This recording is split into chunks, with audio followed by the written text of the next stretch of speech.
a CFO, right? A very, very specific role. You're never going to get a good CFO to come into your business if there's no platform set. They've got nothing to work off. The same as a CMO, an operations manager. There needs to be some level of consistency and workability and systemization for a role to be enticing for them to come in and fulfill. All right, guys. Welcome to another episode of Coffee is for Closers. Matt is currently, where is he? He's in America. He's at ClickFunnels. He is at ClickFunnels. As you're aware, there's the $1 Million Award. Aha. He's there to collect the $25 million award. $25 million from one funnel. Yeah, which is like 25 of the regular ones. So anyone that gets one of those $1 Million awards, just know he's 25% better. But so it's just me and James today. Boosh, run the intro. Ex-Special Forces sniper turned entrepreneur. I've scaled numerous businesses to 8 figures. My name is Matt Ryder. This is my podcast, and I'm telling you to put that coffee down. And we're back. Hey, so it's been a while since me and you have been in this room and spoken. Yeah, it has. And even longer still since it was just you and Matt. But a lot's been changing in the business. A lot has, it's been a huge period of growth. Yep. And what I wanted to talk to you about was obviously it started just you and Matt, and your role over time and how that's changed and what that experience has been like for you. So hit me with, how did it all start? Because Matt came to you and was like, hey, I need help. And you said, yes, but I'll be your partner and not going to work for you, right? Yeah, I think it was a really interesting series of events. We kind of started this business. I was working at somewhere else at the period of time and was kind of just doing some stuff on the side. Then we realized that, you know what, this might have a bit of potential. Mm-hmm. Then I think Matt, at one stage he was just on his knees. But yeah, Matt essentially begged, and out of pure desperation and acknowledgement for some real leadership and skill set with someone that knows what they're talking about, eventually sold me into coming to work for him. Okay. He wanted me to work for him, but there's no way I could do that consistently and without having a large say in things, and don't really want to work for someone. So the idea was, all right, look, if we're going to commit to doing things, then we'll do it as business partners. Matt's very, very good at a lot of things, and he has a very strong skill set in those. I've also got a very strong skill set in some other things that he's not so good at, and he's very good at in things that I'm not so good at. So kind of like a nice little merger, I guess, of ideas, and the way that I look at aspects is very different to the way that he looks at aspects, and again, vice versa. So having multiple different ways allows us to sort of sum up a situation better. Whereas I look at things from more of a risk management as opposed to let's go take on as much risk. Now, I love risk. I'm all for risk. My tolerance for risk is just not as high. And it probably keeps us a little bit safer in the way that we go about things in terms of how aggressive we want to go. It's let's bring it down a little. So kind of having that that relationship kind of worked really, really well to make it work long term. And I always kind of wanted to, the whole idea is, at least from my perspective, is you go make us money, I'll make sure we keep it. Yeah, that makes sense. Yeah. So I'm curious, when you guys started out, was there a meeting of this is the division of labor and this is how we're going to do things, or was it fairly organic in that it just kind of went the way that it went? Yeah, it's been really organic for sure. My role has shifted significantly many different times, and part of that being is for me, I like to feel like I've worked Matt out pretty well in the way that he works best. Understanding that, it's just you know what, you just go do what you do best. That's going to be the best thing for us. So I think I'm pretty good at some of the things that he does, but also I'll give up those responsibilities knowing that he enjoys them. Okay. And he's going to do a really, really good job, probably better at most of those things. And it makes sense as well, we can either just sit there and do the same thing, but it doesn't, is that productive? Yeah. So my kind of thought process around things is okay, well, recognize what people are really good at and put them in the position to do that. And that happens with Matt. It happens with a lot of our other guys. It's for instance, the podcast. You're definitely better at better at it than me. You should be doing it. Like, I have other things to do with my time that are probably more productive for us than sitting, filming, and doing that type of stuff, right? And just having people in positions to do that. Like, we've got guys that are far more experienced than some of the business things than either of us are. So it's like, okay, well, you're going to do that. You'll also do your main job, but we will take your advice on everything that you say here because it's obviously worthwhile. So I've kind of like, particularly early on, sort of realized like, okay, well, these are things that are already covered. I'm going to go work on this stuff because that needs to happen. And ideally, kind of use this as a stepping stone. Build out a system, build out a foundation, try and figure out how that means and what this aspect of the business needs to be, then hire a specialist once it's at a level that someone can come in and take over it. I.e., like we've done that with Ben, we've done that with Berlin, we've done that with many things, and now it's at the point where a much bigger company, so we're going to learn a whole new set of skills, nail that, get it to a point at which for our business it doesn't need a specialist yet. So like a generalist can kind of come in and take that role, do it to a point where it's going to be, we get to a level of growth where it's like, okay, we need a specialist there now, because those specialists are very expensive. And it's finding the right person for that role that has the level of understanding on the direction of the business and what we already have in place. There needs to be a platform set. I mean, as an example for a CFO, right? A very, very specific role, right? You're never going to get a good CFO to come into your business if there's no platform set. They've got nothing to work off.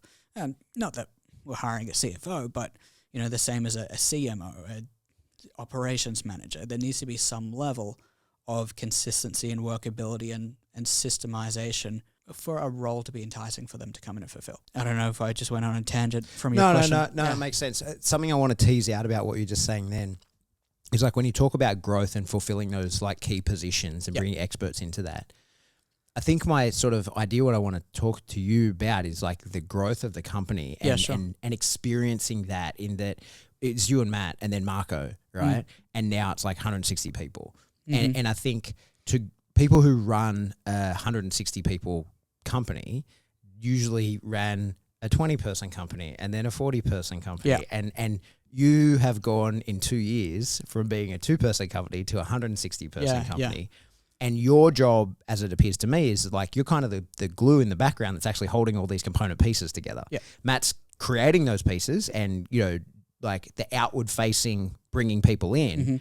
But then as he continues pushing forward, you're the machine behind that's actually keeping things going. And I want to sort of like, what's that experience been like for you sort of at a personal level, going from like, you can't have imagined you would be in the position that you're in 2 years ago, right? Even if you knew there was going to be big growth in the company, like at a personal level to now find yourself with 160 employees and thinking like, oh shit, I manage all these people. I have to stay on top of all of this. It's interesting. It's weird. You can see how people like change when they get into positions of things like that, both in good ways and in bad ways. It's, you know, so your like personal growth and the experience of that, and the huge growth of the company, but then like your personal experience in your role change. Like, you know, how have you prepared yourself, or what happened along the way that you were like, was there ever a moment where you went like, oh, I have a really different role now to what I had 6 months ago? Yeah, 100%. It's interesting. You don't kind of prepare for it, and that journey, like it's for me, there's been periods of going through a place. What the fuck is happening? I have no idea what we're doing here. And then it's like, oh yeah, all of a sudden I got a couple of things come together. It's like, oh, that wasn't so bad. So you kind of go through like a roller coaster of being super confident in what you're doing, then confident and not, because you're going into, like, for instance, the role that I'm kind of doing now is a lot of getting risk mitigation, getting all of our legal structures and stuff set up with zero experience in that whatsoever. That's it's a big responsibility considering the impact. Like, you fuck that up, there's nothing left.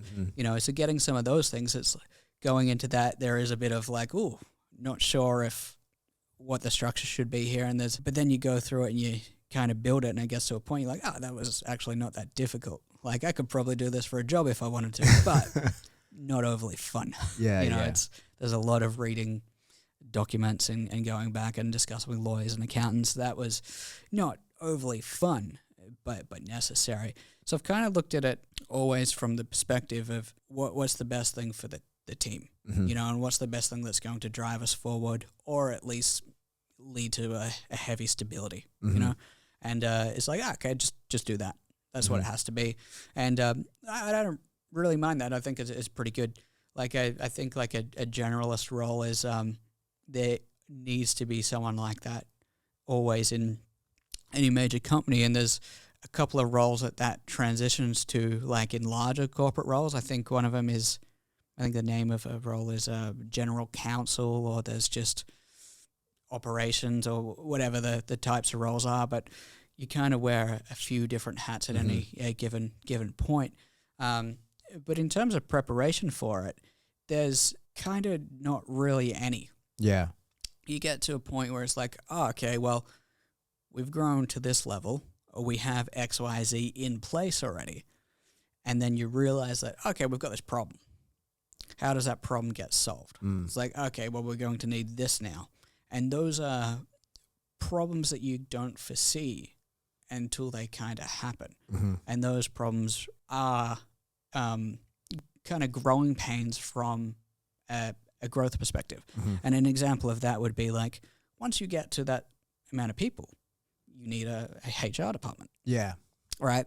I thought HR was just what happens when you slap someone on the ass, or you tell a joke so good that you need to speak to someone. Yeah, you get sent to see the principal. Yeah, it's like, no, that's not actually what it is. There's more to it. It's about actually managing people, making sure they have what they need. It's like, oh, yeah, okay, that kind of makes sense. Yeah. When you have that many people, you need some systems and structures like that in place to be able to manage so many people. Yeah. 6 months ago, we wouldn't have known that would be something needed in the future.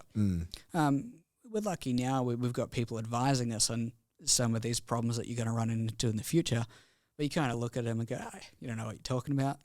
And 6 months later, that happens. Like, oh, yeah, it was absolutely right. We needed it all along. They've been here before. So in terms of preparation, no, absolutely not, because neither of us have ever been in a position where that level of growth has occurred, nor been in an organization of a similar size, at least in the capacity that we're in right now. Sure, I could have been an employee or in the army or whatnot, but that's, you're sitting there looking at it from a soldier perspective, not from the general or whatever.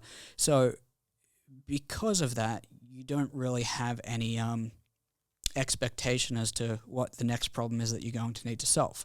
Until that problem comes up and you're like, okay, well, we're going to need this now. We're going to need this now. We're going to need this now. Yeah, and I think an interesting sort of extra layer to that challenge, especially the legal side, is like the multinational sort of nature of the business. Yeah. That you're not just dealing with like one set of state and national legislation, you're dealing with many across multiple countries and different states within those countries and dealing with different tax issues across all of that.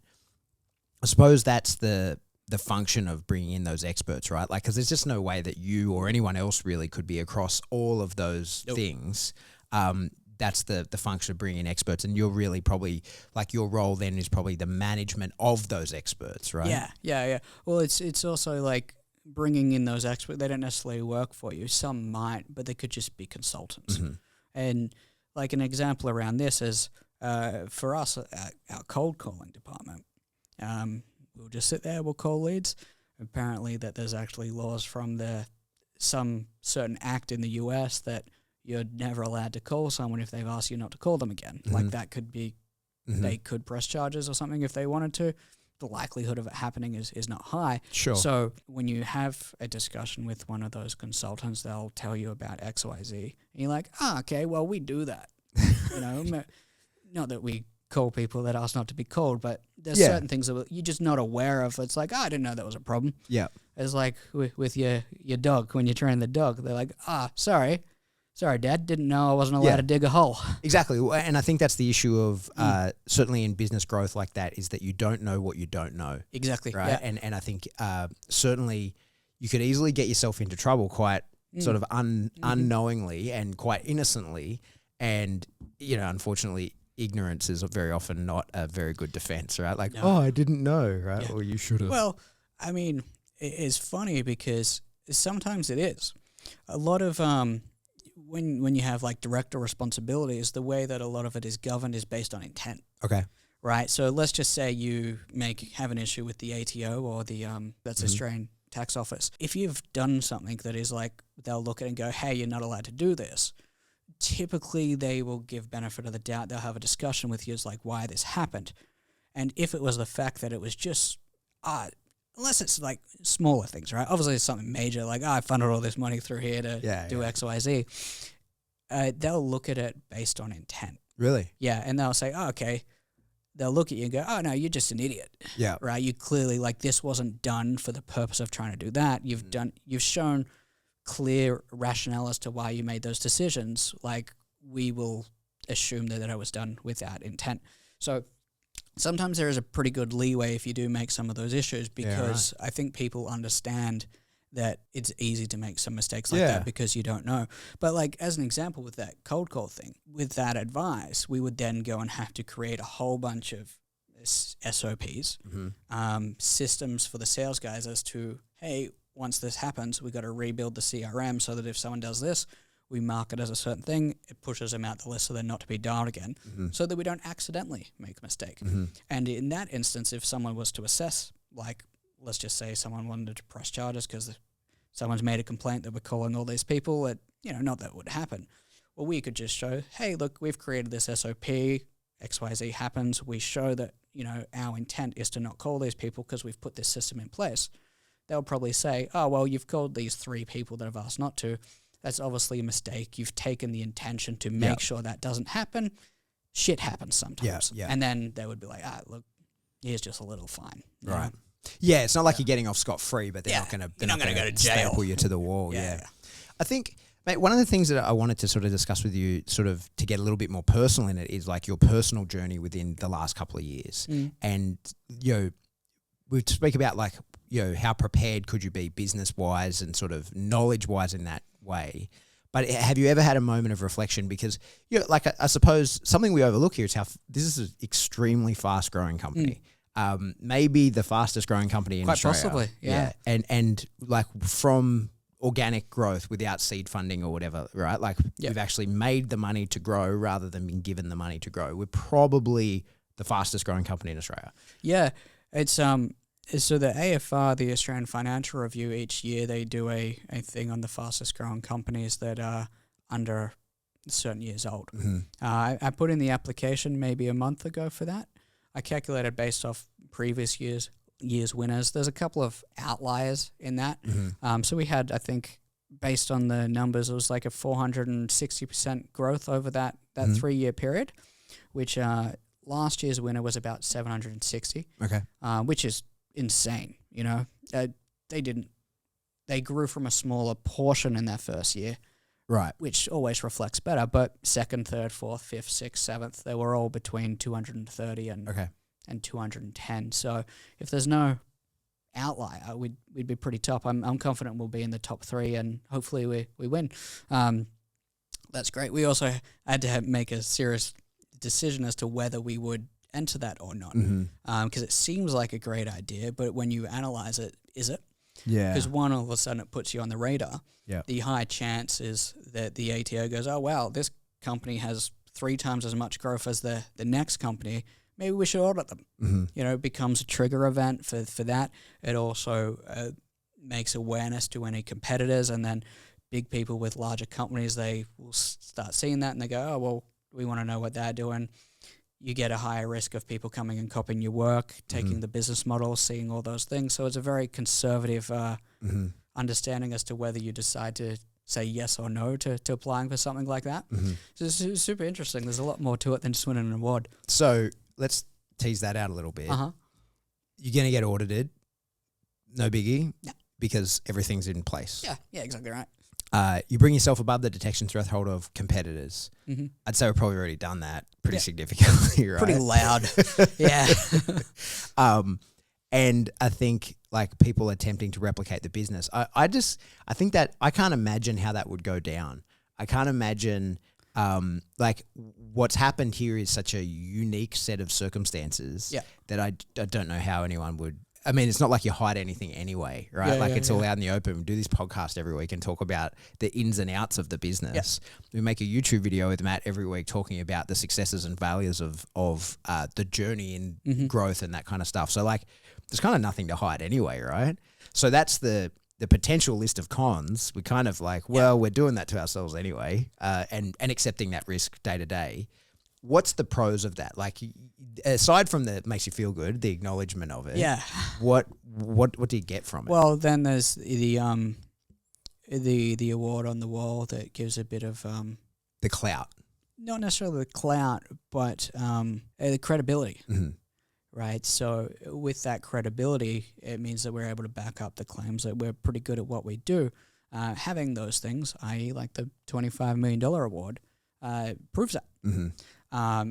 It reduces sales resistance and prospects that maybe want to do consulting with us, right? Because you can't get to that level with being shit at what you do. It just it doesn't happen. You know, you can't become the best dog trainer in the world if you can't get the dog to sit. Yeah. Like, so you're kind of opening up. So by getting that award or even applying for it, acknowledging that the growth is happening in that way, you're sort of giving a layer of credibility to the not what we're doing, but are going to do maybe, right? Like it's sort of showing like, hey, this is the trajectory we're on. Get on board if you want to. Mm-hmm. Yeah. Like for instance, if I was to go to like a large private equity or venture capital firm and said, hey, we've grown this level.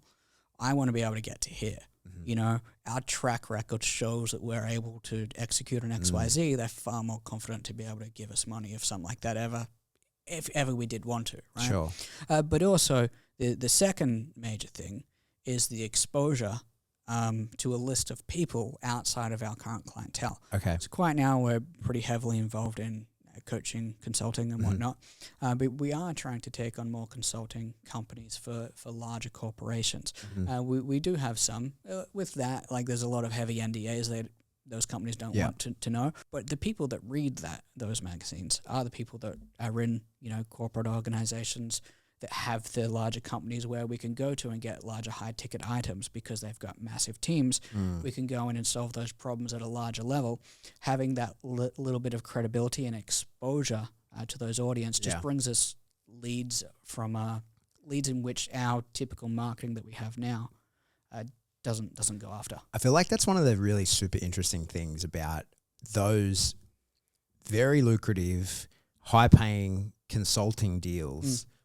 Because when you sign that NDA, obviously it's awesome. You make the money. You don't get to talk about it. Yeah, you can't. So it's really hard to sort of say, hey, this is how good we are at doing this kind of thing, because we can't even tell you about what we did. Because we're under an NDA for this company. And so you can see success of there's a great big company that's even more successful now because of what we did for them, but we can't go into any detail about what we did.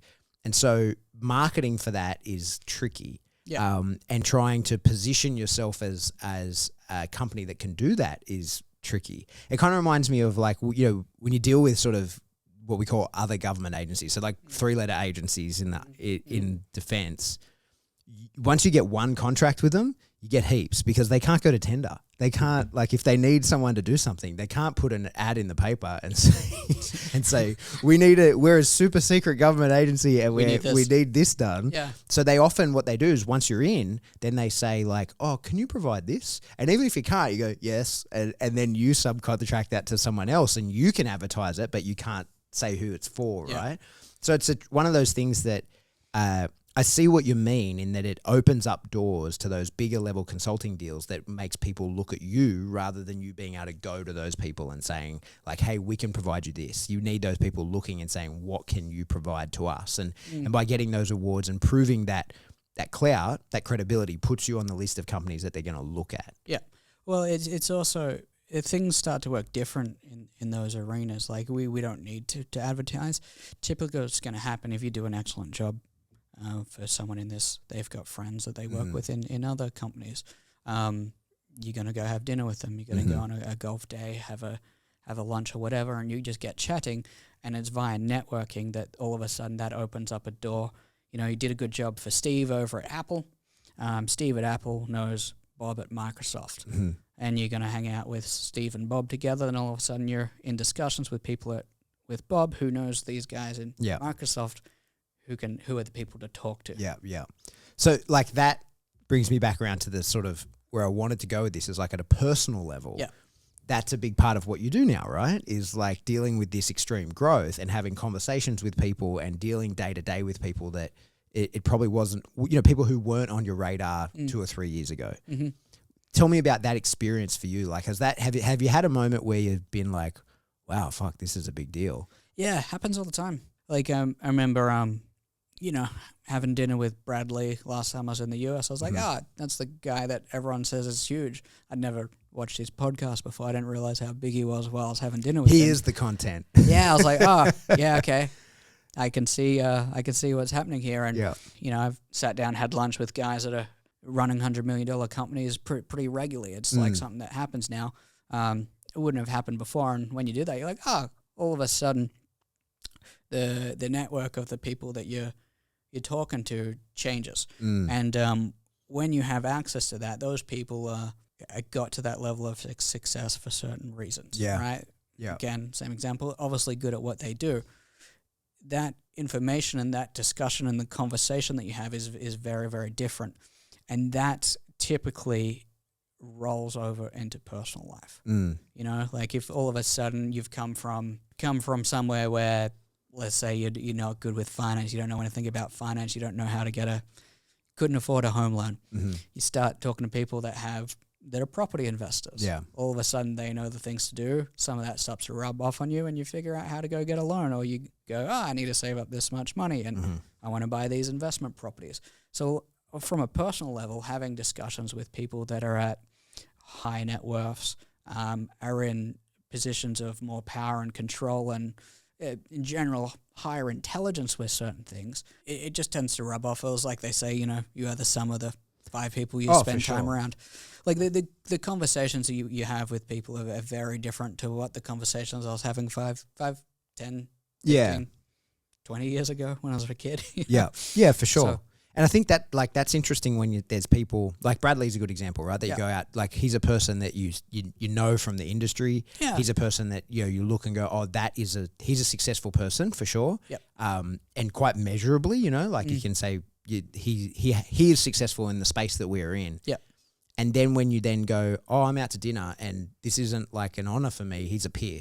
Yeah. Right. So it's like my peer group has changed to be to the point where you then go, oh, I'm one of them now. Like I feel like just personally that has to be an interesting journey to have undergone. Yeah, it's interesting. I kind of get like I go through a process mentally where all of a sudden you don't notice any of that. Like I'm pretty oblivious to that happening, and then it's just like one day you're like, oh wow, oh yeah, that's right. Like all this has happened, and then it's kind of like a game. If you play games and you get to the boss level, then all of a sudden you level up. Like to me, it just feels like nothing happened for 6 months, and then all of a sudden like there's that one trigger event. You're like, oh no, I just leveled up. Yeah. Right. It's like, I know all this now, and you don't. For me, it's hard to conceptualize some of the learnings that you've learned until like some sort of trigger event hits you in the face. You're like, oh wow.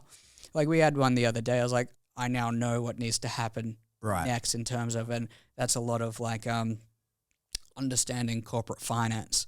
And when I say I don't necessarily mean like a corporate agent. It's just like the word that they use for finance at a high business level is. The term is corporate finance, right? That could be like what you do with the capital that you have, what you do with the savings. Do you invest it? Do you make decisions based on X, Y, Z, and how you forecast, how you predict, and do all that stuff to say yes to, okay, well, this is a good decision for the business based on how much is it going to cost us?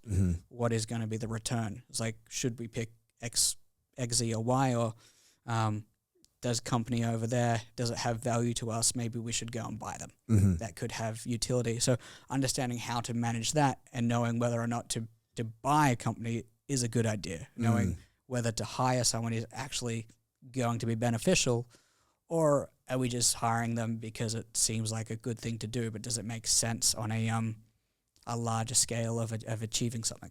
Have you had many sort of circumstances now where, in the last couple of months, you can, knowing what you know, the structures that are in place now, do you ever look back and be like, oh. Yeah, bad.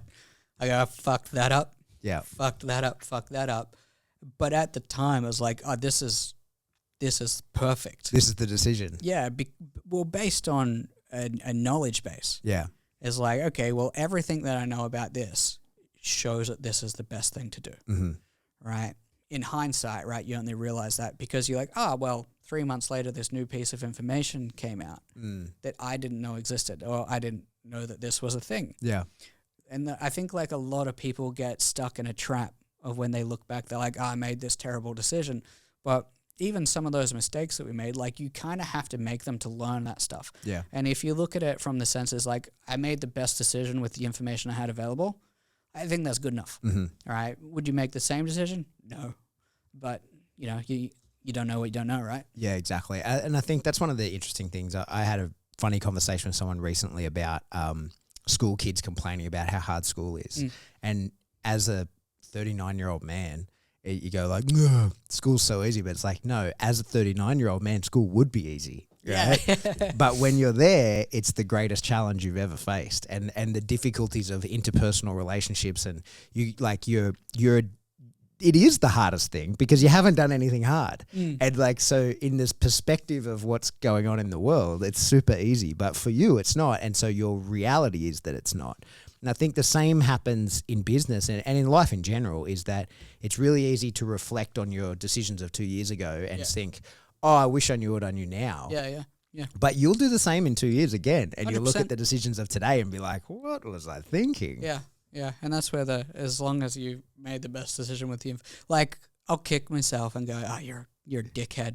If it's like, oh, you had access to that information, you just missed it. Yeah. You're like, you probably weren't having a good day that day, or you know. And that's a different thing, right? Like to have made a bad choice is a different thing to have made the best choice you could, given the information that you had.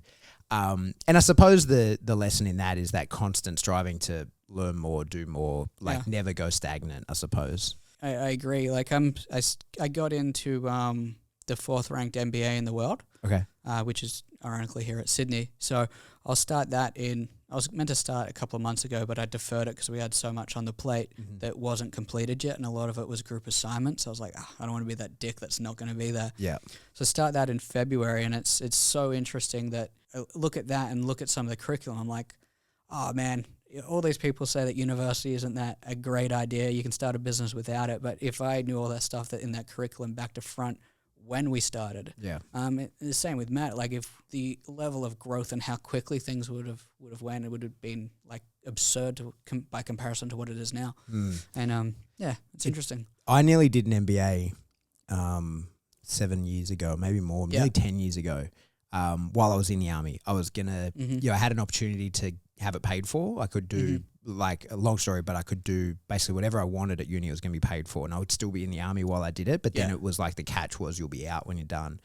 And I was like, what should I do? And I'm looking it up, and I was going to do an MBA, and then I sort of realized that it wasn't the right move because I wasn't in the roles. I think that it's like I think that. And I've had the same feedback from people who have done an MBA while they're not in business. Yeah. Like, especially from people who are sort of in that sort of military sphere that try and do it while they're in. And then with the idea that you'll get out and go into it, is that you often don't have like a very good frame of reference. Absolutely. I think the funny thing with MBAs is not many people in business do them. People go into MBAs because they want, like, it's essentially like, if you were to be a doctor, you need to have gone to university to be a doctor. Like, you can't just like, oh, you know what, I'll practice on this person. Like, it doesn't work that way. I don't want a doctor that doesn't have a degree. Most people go into an MBA for a career path is to get a job, right? To get a good job at like a consulting firm or like one of the big four, like PwC, Deloitte. You know, most people will go into like a banking role with that MBA background so that they're at a level of competency that they're able to get those jobs. And most people that do MBAs don't start their own businesses. You don't need one to do one. It just, for those good jobs, like most, in the same way that you get an accounting degree, you go out, you know, at a good firm, you're probably going to get 100K a year as a starting salary. with an MBA, like if you have an MBA and an accounting degree, you go into one of those accounting roles, you're going to be able to actually use that information to, one, know tax, but also advise your client. Therefore, that starting role now is 150K because you've got the extra thing. So most people don't use it to actually, I'm going to take this knowledge to start a business because I need that to start the business. It's that I want to get a good job, and this is the gateway to getting that job. So why are you doing it? Well, there's one is the education. Like there is a lot of good information there. Two is the people doing it. Yeah, I was going to say the network that you come from. Yeah, right? like there is going to be a lot of talented people in that. And because it's part-time, so I'll do it after work weekends. So I'm not doing like the regular, it'd just be too difficult. So it's specifically designed for people in the workplace that have businesses, and it's just, they push the curriculum into different areas. Is for that network, like I'll probably hire 10 people. Yeah, that's what I was going to say. Plus, like a lot of those people will have really good business ideas. Yeah. And it's like, you know what? I'll come on as a director to your company, or we'll bring that business into us because you got this great idea, but you got no experience. Well, we have some pretty good experience. So there's an opportunity, a potential for opportunity there. The third one is, again, more of that credibility. So going to like getting those larger consulting deals, they probably want to see someone that in most cases isn't really covered in tattoos, not really hard edge. Yeah. But like with the top, the scope, all that branding, Yeah. having someone with those qualifications, even just as an introduction point, like if a couple of papers come across your desk, let's say we've spoken to Bob over at Microsoft, and he goes, oh, well, these are the people I've spoken to. We've got Sales Sniper, we've got client A, client B. Here's a list of, people, here's their qualifications. They'll look at that. If someone else has like all those MBAs, it's like, that's the preference because they have the background.